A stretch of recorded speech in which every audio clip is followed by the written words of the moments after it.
تعال اقول لك على شويه اخبار لسوق الانتقالات الصيفيه لجميع الانديه العالميه. بس قبل ما نبدا صلي على سيدنا محمد وادعي لاخواتنا في غزه ربنا ينصرهم ويحفظهم، وما تنساش تعمل لايك واشتراك في القناه علشان تشوف كل الفيديوهات الجديده.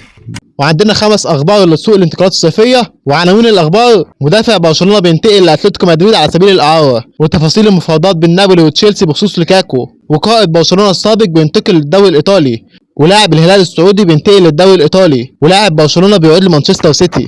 اتلتيكو مدريد بيحسم صفقة الانجيلي لاعب برشلونة كقلب مدافع جديد. تمت الموافقة من برشلونة على انتقال الانجيلي على سبيل الاعارة لاتلتيكو مدريد بعد الاتفاق على كافة الامور مع اللاعب. انتقل اللاعب لاتلتيكو مدريد رسمي، والمفاوضات مستمرة من نابولي وتشيلسي لحسم صفقة لوكاكو. بيقبل تشيلسي عرض ب 30 مليون يورو بالاضافة الى اضافات بتصل ل 15 مليون يورو، يعني العرض كامل ب 45 مليون يورو، ومنهم ممكن خلال ايام يوقع لوكاكو لمدة 3 سنين مع نابولي. اما عن قائد برشلونة السابق اللي بينتقل للدوري الايطالي، اكد نادي كومو الايطالي التعاقد مع سيرجيو روبرتو لاعب برشلونه لمده عامين.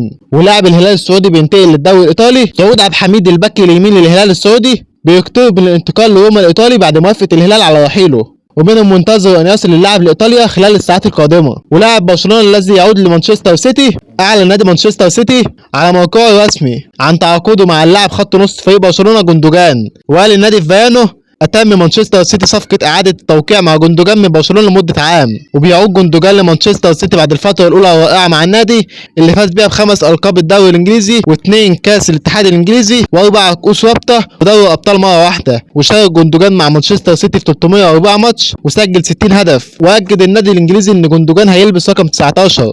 ويبقى كده قلت لك على أهم أخبار سوق الانتقالات الصيفية النهاردة. ما تنساش بقى تعمل لايك واشتراك في القناة.